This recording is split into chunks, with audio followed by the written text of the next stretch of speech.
Hi everyone. In today's video, let us see how we can list all the log files that are on your installation directory of a given atom or molecule.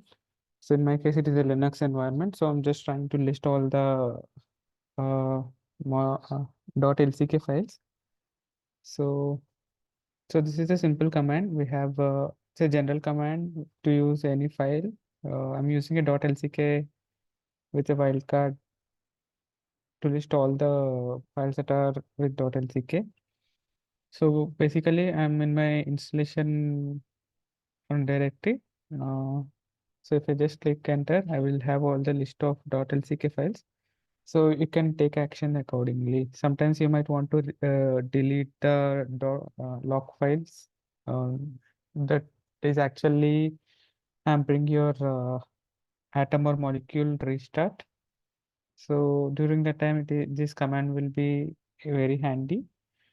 So you can also do this search based on a specific folder. So instead of dot, you can just give ./bin. So it will only list only the log files that are specific to a folder. So this is one way of doing it. So sometimes you may not have access to log into your node, or you might be relying on your admin. So in that scenarios, without logging to the actual node, you can use a program command shape. So I've just created a simple process. In program command shape, you just give the command directly here. Make sure you use the type as system command, and and yeah, you can run the query here. So if I just touch it on a molecule, here also it will list all the log files. This is another way of getting your uh,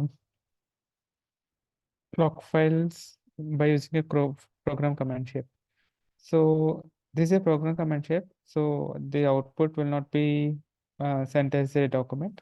It will be shown in the logs. So the once the program is executed successfully, it will list all the files. Similarly, you can do the same way.